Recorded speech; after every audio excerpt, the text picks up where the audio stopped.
Eu sou o Dieguinho, então rapaziada, tá entrando no ar mais um pré-jogo do Dieguinho. Vamos estar passando aí o histórico dos confrontos, vamos estar falando aí do momento que as duas equipes vivem, o que esperar desse Curitiba e Vasco lá no Alto da Glória e com vitória ou eventual derrota, o que pode acontecer com Vasco e Curitiba na tabela. Então, já chega deixando o seu like aí, se você está confiante na vitória do Vascão, se inscreve aí no canal, dá essa força, quanto mais vascaíno aqui, mais força a gente ganha para ajudar o nosso clube. Segue a gente lá no Instagram e segue o Dieguinho também no Twitter, que durante a partida, em tempo real, eu vou analisando o jogo ali.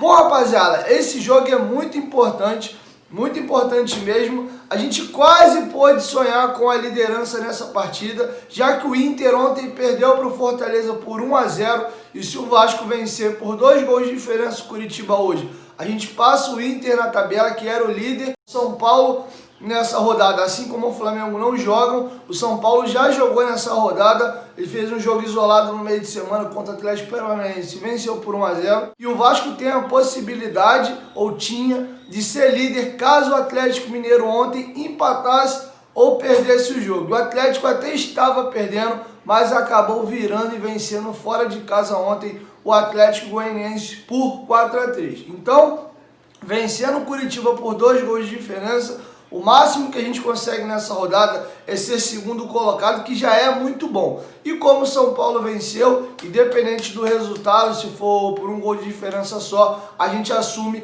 a terceira colocação. Por outro lado, caso a gente não vença ou caso a gente perca e as equipes de baixo nos vençam, a gente pode cair até para a sexta colocação. Então é um jogo aí de afirmação. Se a gente ganha, a gente de vez entra pro bolo do G4 e sobe mais, podendo chegar à segunda colocação. E se a gente perder e os times de baixo tiverem bons resultados, a gente vai cair lá pro meio já da tabela, já ali entre o G4 e o 10º lugar. Vamos ficar ali em sexto, podendo chegar ao 7º lugar. Então é um jogo importante de afirmação pra gente. Lembrando que a próxima rodada do Brasileirão a gente enfrenta o Bragantino em casa. Então seria um jogo para a gente vencer e quem sabe até pegar a liderança, ou caso o Atlético Mineiro vença seu jogo de novo, a gente continuar naquela briga no topo. E aquilo que eu falei algumas rodadas atrás, a gente vencer nesses 2 jogos, vamos a 23 pontos, é uma gordura muito alta, e os times de baixo,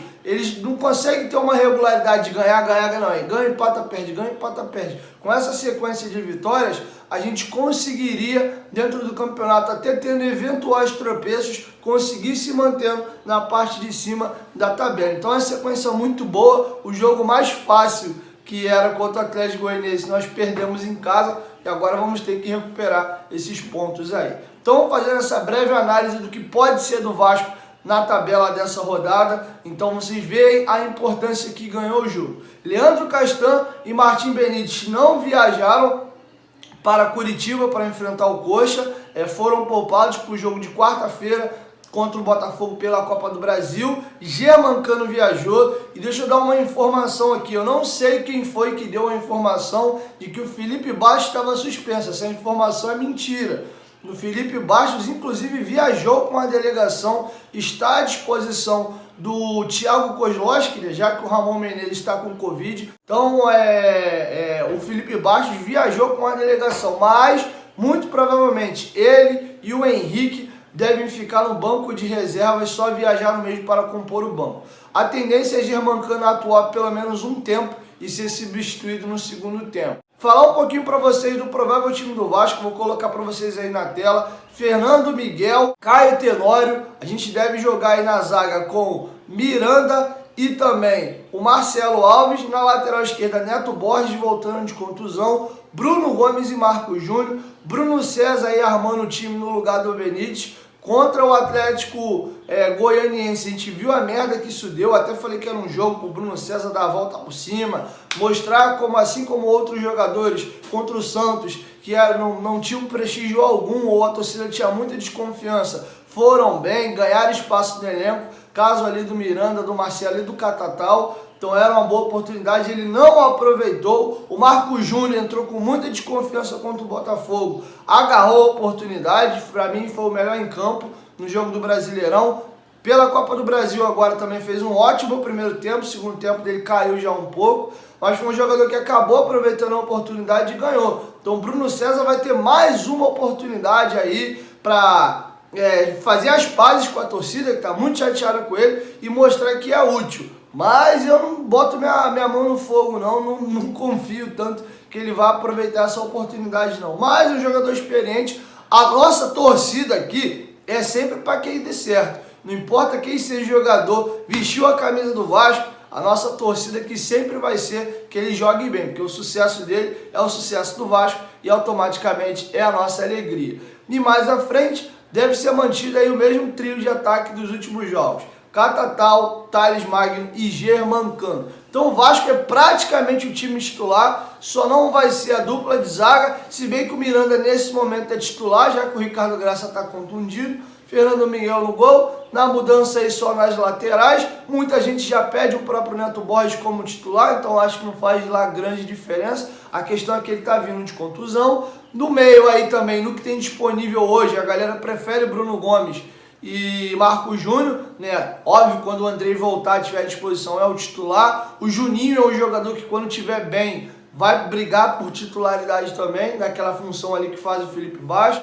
Mas pro que temos hoje já é o que a torcida gostaria. O Benítez, que é o motor do time, tá fora. E do meio para frente eu acho que hoje é o que o Vasco tem de melhor mesmo, podendo talvez trocar ali o Ribamar com o Catatal, botar o Ribamar para jogar aberto. Acho que é uma opção boa para segundo tempo. Bom, galera, falando do Curitiba. O Curitiba é um time que faz jogos chatos. Ele é treinado pelo Jorginho, a gente conhece muito bem a característica do Jorginho. É um treinador que gosta de jogar com transição, é um treinador um pouco mais defensivo. Ele gosta de fazer aquele 4-4-2 no sistema losango. Quem lembra do time do Vasco jogando com ele era Bruno Galo, Andrezinho e já não lembro, chegou a época a ser Júlio dos Santos por aqui, mais avançado o Nenê. Ele fazia essa configuração de um ponta de lança, dois volantes meia, né, jogando aberto aqui, e um volante plantado na frente da área para dar uma pegada ali. Então ele tem um pouco esse estilo de jogo aí. Então ele deve estar atuando dessa maneira também. O Curitiba nos seus 4 últimos jogos aí vem de 2 derrotas e 2 empates. Tem um fator curioso: os últimos 4 jogos o Curitiba fez 3 jogos fora de casa. O único jogo em casa que o Curitiba fez foi a derrota que ele sofreu para o líder do campeonato, o Atlético Mineiro, por 1-0. Os outros 3 jogos fora de casa foi 0-0 com o Botafogo no Engenhão. Perdeu o Atletiba, né, o clássico contra o Atlético Paranaense na última rodada, fora de casa. E teve um empate contra o Goiás, lá no Serrinha, por 3-3. Curiosidade, se você pegar esse recorte do Jorginho aí, os últimos 4 jogos, o Curitiba só fez gol em uma partida e fez 3 gols no time do Goiás. O Goiás, que por sinal é um time que tem uma defesa muito limitada, tem o Rafael Vaz aí como capitão da sua equipe, já sabe qual é a qualidade do Vaz, então não é muito parâmetro. Os outros 3 jogos, Botafogo, Atlético Mineiro e Atlético Paranaense, o Curitiba passou em branco. Então é um time que não faz muitos gols, é um time que tem dificuldade de fazer seus gols, e por outro lado é um time que não toma tanto gol também, porque as 2 derrotas dele foi por 1-0, o jogo que ele empatou com o Botafogo foi um 0-0, e o outro jogo que ele empatou foi um hecatombe ali, né? Foi um jogo diferente do corte normal dele, que é perder por 1-0 ou empatar em 0-0, foi um 3-3 com uma equipe que é muito frágil defensivamente. Então dá para se dizer que o Curitiba é um time que é frágil tecnicamente, mas também é um time que proporciona jogos duros. O adversário, quando vence, ele vence por placares magros, 1-0, quando não empata, né? Então o Curitiba tem isso aí. O Curitiba hoje é o lanterna do campeonato, com a vitória ontem do Bragantino, porém, vencendo o seu jogo, ele consegue, né, dependendo dos resultados, sair da zona de rebaixamento, que está tudo muito embolado, chegar até a 14ª colocação, por exemplo. Então é um jogo difícil. O Curitiba não conta aí com o Sassá, que acabou de rescindir contrato. O Neilton também, que é um jogador que vinha atuando bem pelas beiradas. E o Rafinha, que é um ídolo deles, aquele mesmo que jogou a final da Copa do Brasil contra a gente, ele, Davi, Bill, era aquele trio de ataque do Curitiba em 2011, um jogador importante, fez uma boa passagem pelo Cruzeiro. Antes do Cruzeiro ser rebaixado, ele voltou para o Curitiba. Então é um jogador importante também, é capitão, ídolo da equipe, está fora, está com lesão. O Curitiba tem pelo menos 6 atletas lesionados, então vai com um time bem mexido. E olho na lei do ex, temos aí Giovanni Augusto como um dos jogadores titulares do Curitiba e o William Matheus, aquele lateral limitadíssimo que jogou no Vasco, salvo engano, no ano de 2012. É um lateral bem fraquinho, teve no Fluminense já também, então está jogando por lá. Tem um conhecido também, Hugo Moura, que é volante criado na base do Flamengo. Então tem alguns jogadores conhecidos ali. Então é isso, galera. É uma partida difícil. O Curitiba precisa vencer, vem de uma derrota em clássico. Nós também, né? A diferença é que a gente vem de uma derrota de Copa do Brasil e foi só o primeiro tempo, né? Porque tem o jogo de volta na Copa do Brasil, então é como se a gente não tivesse perdido o jogo ainda, foi só um primeiro tempo.